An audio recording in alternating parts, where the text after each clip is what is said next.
আসসালামু আলাইকুম এভরিওয়ান। প্রতিদিনের মতো আরেকটি নিউ ব্লগে সবাইকে ওয়েলকাম করছি। সবাই কেমন আছেন? আজকে ঢাকাতে যারা ছিলেন হয়তোবা তারা দেখতে পেরেছেন যে কি পরিমাণে বৃষ্টি হয়েছে, তাই না? এই বৃষ্টির কারণে কিন্তু ঢাকার বিভিন্ন অঞ্চলে বন্যা হয়ে গেছে। অন্য কোনো জায়গায় বৃষ্টি হয়েছে কিনা আমি জানি না, তবে এই বৃষ্টি মানে এমন অন্ধকার হয়ে বৃষ্টি নেমেছে, পুরা 2 ঘন্টা মনে হয় বৃষ্টিই পড়েছে, একদম মুষলধারে বৃষ্টি। এই বৃষ্টি দেখে আমার অনেক ভিজতে ইচ্ছা করতেছিল ছাদে, যে পরে আর যাই নাই, যে এই ভয়ে যে যদি জ্বর এসে যায়। কিন্তু বৃষ্টির পানিটা অনেক ঠান্ডা ছিল। আমি বারান্দায় যে একটু একটু হালকা ভিজতেছিলাম আর চা খাচ্ছিলাম, বেশ ভালো লাগতেছিল। আর এইদিকে আমি আজকে রান্না করব। সাধারণত আমি বাসায় রান্না করি না, আমরা জয়েন্ট ফ্যামিলিতে থাকি। আর মাই সবসময় রান্না বান্না করে। দেখা যায় মা কোনো কাজে বাহিরে গেলে, আর না হয় মা যদি অসুস্থ থাকে তখন আমি রান্না করি।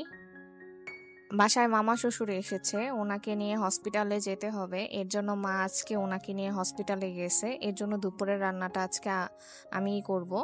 ভাবলাম আমি আপনাদের সাথে শেয়ারও করি। আমাদের বাসার যে হেল্পিং হ্যান্ড, সেই আপা শাকগুলোকে সুন্দর করে বেছে দিয়েছে। আর এদিকে আমি ধুয়ে নিচ্ছি, আর এদিকে উনি ছড়া কচু কাটতেছে। আজকে ছড়া কচু দিয়ে মাছ রান্না করব, আর শাক ভাজি করব। মা সকালবেলা ডাল রান্না করেছিল।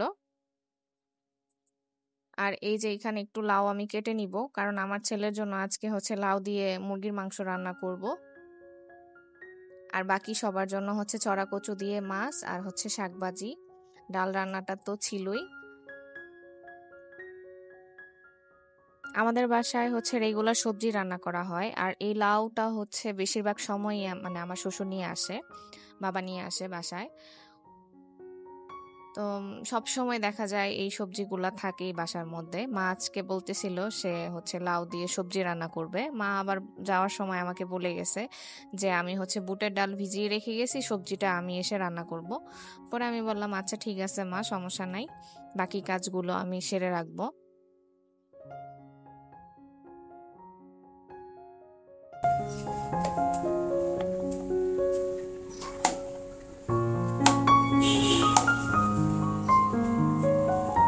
লাউটা কাটতে যে আমার মনে হয়েছে যে এটা সিদ্ধ হতে হয়তো বা সময় লাগবে, এর জন্য আমি একদম ছোট ছোট করে নিচ্ছি। আর এছাড়াও ইহানের তরকারি রান্না করতে গেলে আমি একদম ছোট ছোট করে কাটারই চেষ্টা করি। আমাদের বাসায় কিন্তু লাউ দিয়ে মুরগিটা রান্না করে, আমার কাছে এই তরকারিটাও বেশ ভালো লাগে। এইভাবে রান্না করে কে কে খেয়েছেন আমাকে কিন্তু কমেন্ট সেকশনে জানাতে হবে অবশ্যই। আর আমার কাছে না সবুজ জিনিস দেখলেই ভাল লাগে, মানে এত পরিমাণে ভালো লাগে। আমি এখন প্রচুর পরিমাণে সবজি খাওয়া শিখেছি। সবজি, শাক ভাজি এগুলো আমার কাছে বেশ মজার লাগে। আর ইহানের তরকারিগুলোতে আমি একদম অল্প মশলা দিয়েই রান্না করি। ও যেহেতু এখনো ছোট, আমি খুব বড়দের মতো একদম ঝোল গাঢ় করে যে খাবারটা সেটা আমি দেই না, কিন্তু সব টাইপের মশলাই এখন দিচ্ছি।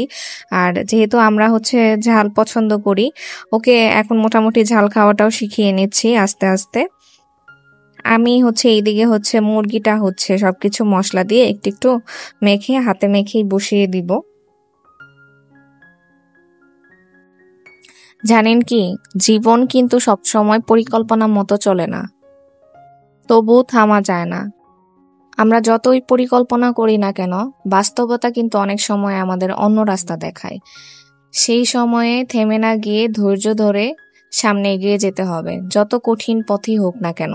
তাহলেই কিন্তু জীবনের যে সফলতা সেটাই অর্জন করা যাবে। থেমে গেলেই কিন্তু আমাদের সেই স্বপ্ন ভেঙে যাবে। এর জন্য সবারই ধৈর্য ধরে যে কোনো কাজ, পরিকল্পনা সবকিছুই করতে হবে। ধৈর্য এমন একটা বড় জিনিস। আজকে কথাগুলোর বলার একটাই উদ্দেশ্য, অনেক মানুষ দেখা যায় কি ধৈর্য খুবই কম। আমাদের মধ্যে এরকম অনেক মানুষই আছে, কিন্তু এই ধৈর্য যে কত বড় একটা গুণ মানুষের মধ্যে, যার মধ্যে আছে সেই শুধু জানে যে আসলে ধৈর্যের ফল কি হয়। কথা বলতে বলতে কিন্তু আমি মাছগুলো একদম ভালোভাবে ধুয়ে নিয়েছি। যদিও আমাদের বাসায় যখন হচ্ছে মাছ আনা হয় তখন হচ্ছে মা এগুলা হচ্ছে ওইভাবেই প্রসেস করে রাখে, একদম ভালোভাবে ধুয়ে লবণ দিয়ে সুন্দরভাবে প্যাকেট করে রাখে। শুধু জাস্ট ফ্রিজ থেকে নামিয়ে বরফটা গড়লে একটু ধুলেই হয়ে যায়, এইভাবেই রাখে। এত ভালোভাবে ধুয়ে রাখা হয়, কিন্তু তারপরেও হচ্ছে আমি এখানে আজকে একটু লবণ দিয়ে আবারও ধুয়ে নিলাম ভালোভাবে। কারণ মাছ ধোয়াটা আসলে আমার কাছে মনে হয় একদম ভালোভাবে ধোয়া উচিত, না হলে খেতে ভালো লাগবে না। আর এদিকে হচ্ছে আপা আমাকে সবকিছু একদম গুছিয়ে দিয়ে গেছে। আসলে গুছানো থাকলে কিন্তু রান্না করতে সময় লাগে না। উনি প্রত্যেকটা দিন এভাবেই গুছিয়ে দিয়ে যায় সবকিছু সুন্দরভাবে। আমি সবকিছু গোছানোর পরে যখনই রান্না বসাইতে আসছি দেখি গ্যাস নাই, একদমই নাই। মানে চুলার আগুন জ্বলেই না। অন্যদিন হয় কি, মানে গ্যাস থাকে না ঠিক আছে, কিন্তু একটু হলেও আগুন জ্বলে। আজকে এমন বাজে অবস্থা ছিল, মানে কি আর বলবো। সেই গ্যাস আসছে কয়টায় জানেন? 3টা বাজে। মানে আমি তো ভাবতেছিলাম যে কি হইলো হঠাৎ করে, আজকে মনে হয় আসবেই না, আর বাহির থেকে হয়তো বা অর্ডার দিয়ে খাবার খেতে হবে। এদিকে আমি ভাবলাম যেহেতু গ্যাস আসতেছে না, আমি একটু নিচে যাই, নিচে যেয়ে মানি প্ল্যান্ট গুলো নিয়ে আসি। দারোয়ান আঙ্কেলের এখানে অনেক মানে মানি প্ল্যান্ট হয়েছে। আমি যত গাছই আনি ওনার কাছে অনেক টাইপের গাছ। পরে এখানে হচ্ছে আমি অনেকগুলো, মানে অল্পই আনছি, অনেকগুলো না, গাছ নিয়ে আসছি। এদিকে আমার ছেলে রাগ করে দৌড় দিছে আগেই। সে চাইছিল যে গাছটা হচ্ছে সে কাটবে, পরে কেচি দিয়ে হাত কেটে ফেলবে দেখে আমি ওর হাতে দেই নাই। সে রাগ করে আছে। পরে আমি হচ্ছে সে রাগ করছে দেখে তার হাতে এই পাতাগুলো দেওয়ার চেষ্টা করতেছিলাম, কিন্তু সে কোনোভাবেই পাতা নেবে না, পরে আর নিলই না। যারা মানি প্ল্যান্ট কাটিং করতে জানেন না, মানি প্ল্যান্টের লাগানোর প্রসেসটা জানেন না, কিভাবে যত্ন নিতে হয় সেটাও জানেন না, আজকের ভিডিওতে কিন্তু আমি বলে দিব। এখানে আমি একটা সিরামিকের পটে অনেকদিন আগেই এই প্ল্যান্টটা লাগিয়েছিলাম, এটা কিন্তু বেশ ভালো বৃদ্ধি পেয়েছে। আজকে আরেকটা মাটির পটে লাগাবো। এই টবটাতে মানে আগে গাছ ছিল, এখন নাই, গাছটা মরে গেছে। এর জন্য মাটিটা ছিল এইভাবেই। আমি ভাবলাম এখান থেকে মাটি নিয়ে তারপরে লাগাই। মাটিটা বেশ শুকনো ছিল, ঝরঝরে, এর জন্য আমি হালকা একটু ভিজিয়ে নিচ্ছিলাম। আবার বেশি পানি, এরকম শুকনা মাটি পেলে কিন্তু আবার বেশি পানি দিতে যাবেন না, তাহলে কিন্তু কাদা কাদা হয়ে যাবে, তখন গাছটা আবার ভালোভাবে লাগানো যাবে না। আমার সুবিধার জন্য আমি হালকা একটু ভিজিয়ে নিয়েছি।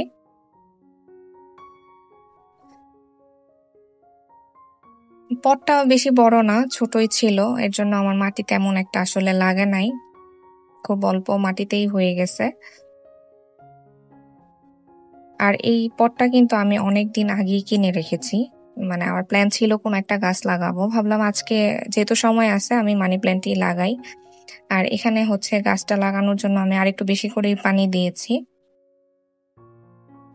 যেন গাছটা খুব সুন্দরভাবে বসে যায়। আর এই যে দেখুন এখানে শিকড় দেখা যাচ্ছে, আপনারা কাটিং করতে গেলে কিন্তু মাথায় রাখতে হবে যে শিকড় সহ কাটতে হবে। অনেকে আছে না সুন্দর পাতা দেখে কেটে ফেলেন, তাহলে কিন্তু গাছ হবে না। এই শিকড় সহ কাটলে গাছটা হবে। আপনি একটা পাতাই কাটেন বা দুটা পাতাই কাটেন, মাথায় রাখতে হবে সবসময় এই শিকড়টা সহ কাটার জন্য। আর এই পটটা বেশি বড় না, আমি 2-3টার মতোই পাতা লাগাবো। কারণ দেখা যায় এগুলার একটু ভালোভাবে যত্ন নিলে হয় কি, মানে পাতা অনেকগুলাই হয়ে যায়, বেশি একটা লাগাইতে হয় না যদি যত্ন নিতে পারেন ভালোভাবে। আর কাটিংটা কিন্তু খুব সুন্দর করে করলে পাতা কিন্তু খুব সুন্দরভাবে হয়। এবড়ো থেবড়ো ভাবে যদি আপনি লাগানো বা কাটিংও করে মানে জিনিসটা বসান, তাহলে কিন্তু দেখতেও ভাল লাগে না পটে। এদিকে হচ্ছে আমাদের কিন্তু একটা সুবিধা আছে, এখান দিয়ে হচ্ছে ভ্যান দিয়ে সবজি তারপরে মাছ এগুলো ডাকতে ডাকতে যায়। অনেক সময় বাসায় কিছু না থাকলে আমরা কিন্তু ডাক শুনে বারান্দায় যেয়ে তারপরে কিন্তু ইজিলি কিনতে পারি জিনিসগুলো। এটার একটা বিশাল বড় একটা সুবিধা, বাহিরে যাওয়া লাগে না। আর এইখানে মাটির পট যারা ব্যবহার করবেন তাদের কিন্তু মাটির পটের নিচে এরকম ছিদ্র থাকতে হবে। আমারটা ছিল না, আমি ছিদ্র করে নিয়েছি, যেন পানি দিলে পানিটা সরে যায়, না হলে কিন্তু গাছ ভালো হবে না খুব একটা। এখন হচ্ছে আমার হাত থেকে মাটি ভরেছিল, এর জন্য পাতাগুলো আমি স্প্রে করে দিচ্ছি। আর এই যে এটা হচ্ছে অনেক আগেই লাগিয়েছিলাম আমি, যেহেতু বাসায় গেছিলাম, বাসা থেকে আসার পরে দেখলাম অনেক সুন্দর মানে পাতা হয়েছে। এটা আসলে সকালবেলা বৃষ্টিতেই ভিজেছে, আমি এর জন্য আর বেশি একটা পানি দিই নেই এখানে। আর এগুলাতে আমার স্প্রে করতেও ভাল লাগে পানি, কেন যেন খুব ভাল লাগে। আর বাকি কিছু গাছ ছিল, পরে ভাবলাম যে এখানে কাচের একটা বোতল ছিল, পরিত্যক্ত বোতল আর কি, যে এটা কোনো কাজের না। আমার কাছে কালারফুল কিছু স্টোনও ছিল। পরে ভাবলাম যে এখানে গাছগুলো রেখে দিই। অনেক আগে হচ্ছে আমি এই পটটাতে একটু হালকা আর্ট করেছিলাম। এগুলো আবার বেশি কিন্তু ধুইতে গেলে দেখা যায় বেশি জোরে যদি ঘষা দেন তাহলে কিন্তু উঠে যাবে। এগুলা অ্যাক্রিলিক কালার দিয়ে আমি করেছিলাম। এর জন্য বেশি ঘষে ধুই নাই।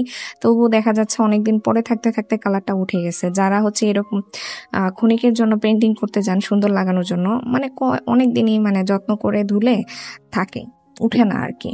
আর যারা গ্লাস পেন্ট করেন তাদের তো থাকবেই, ওইটা অন্য হিসাব। আর এই যে আমি এখানে সুন্দর করে সাজিয়ে রাখলাম। গাছ হয় মনে হয় যে আসলে রুমের শোভা বাড়ায়, দেখতেও সুন্দর লাগে। যেহেতু আমার মানে বলেছি আগেই আমি জয়েন্ট ফ্যামিলিতে থাকি, আমার একটা রুমেই কিন্তু সবকিছু মানে সাজাতে হয়, গোছাতে হয়। যখন নিজের একদিন মানে পুরা বাসা হবে ইনশাল্লাহ, তখন হয়তোবা আমি আরো বিভিন্ন টাইপের যে ইনডোর প্ল্যান্ট আছে সেগুলো আমার ঘরে রাখবো। এইদিকে হচ্ছে বললামই তো যে ৩টা বাজে গ্যাস আসছে, তখনও একটু হালকা হালকা আগুন ছিল। আমি তাড়াহুড়া করে এসে দেরি হয়ে যাবে, চালটা এইদিকে ধুয়ে রেখেছি। আর ওইদিকে হচ্ছে শাক রান্না করব বলেছি আগেই, আমি ওইটা হচ্ছে এক চুলায় ভাব বসিয়ে রেখেছি। আর এদিকে হচ্ছে আমি মাছটাও ভেজে নিচ্ছি। আমাদের বাসায় কিন্তু তরকারির মাছও অনেক কড়া করে ভাজা হয়, মোটামুটি কড়া করেই খায় সবাই, না হলে ওনারা খেতে পারে না। ওনাদের কাছে নাকি ঢাকার মাছটা আসলে গন্ধ লাগে।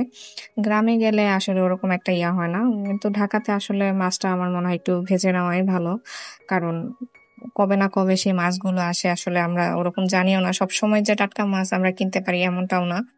আহ, তবে চেষ্টা করি যে ওইভাবে জ্যান্ত মাছই কিনে আনার। এদিকে কিন্তু আমার মাছ ভাজা হয়ে গেছে অলরেডি। আমি হচ্ছে এখানে কচুটা ভাপ দিয়ে হচ্ছে ফেলে দিয়েছি। কচু কিন্তু অবশ্যই ভাপ দিয়ে ফেলে দিতে হয়, মুখী কচুগুলো, না হলে হচ্ছে তরকারির ঝোলটা একদম বিজল বিজল হয়ে যায়, সুন্দর হয় না রান্নাটা। এদিকে আমি হচ্ছে যেই মানে ফ্রাই প্যানে হচ্ছে মাছটা ভেজে নিয়েছি, এখানে আমি হচ্ছে কচুগুলো হালকা একটু ভেজে নিব, তাহলে কিন্তু তরকারির টেস্টটা অনেক বেড়ে যায়। যারা এইভাবে রান্না করেন না তারা করে দেখবেন অবশ্যই। আর এদিকে আমি হচ্ছে কলমি শাকটা ভাজি করে নিব। আমি এখানে পেঁয়াজ, রসুন, কাঁচামরিচ দিয়ে একটু হালকা ভেজে নিয়েছি। তারপরে হচ্ছে শাকগুলো যে ভাপ দিয়ে রেখেছিলাম সেটা দিয়ে দিলাম। সবুজ জিনিস দেখলেই আমার ভাল লাগে, আমি আগেই বলেছি। মানে যখন রান্না করতেছিলাম তখন মনে হচ্ছে ইস, এইটা না জানি কত মজা হবে। আর এইদিকে হচ্ছে আমার ভাত রান্না হয়ে যাচ্ছে। শাক ভাজিটা কিন্তু আসলেই মজা হয়েছিল, যারা খেয়েছে সবাই বলেছে অনেক মজা লেগেছে নাকি। এদিকে আমি হচ্ছে মশলাটা কষিয়ে নিয়েছি মাছ রান্নার জন্য। পুরো ভিডিও দেখাতে গেলে হয় কি মানে অনেক লং ভিডিও হয়ে যায়, এমনিতেই অনেক বড় ভিডিও হয়ে গেছে। আর আমি সুন্দরভাবে হচ্ছে মানে কচুটা কষিয়ে নিব। আসলে রান্নার মজা কিন্তু কষানোতে, যত ভালোভাবে কষাতে পারবেন রান্না কিন্তু তত মজা হবে। আজকের ভিডিওটি এই পর্যন্তই। সবাই ভালো থাকবেন। আমার রান্না কেমন লাগলো, আজকের ভিডিওটি কেমন লাগলো অবশ্যই কমেন্ট সেকশনে জানাবেন। আল্লাহ হাফেজ।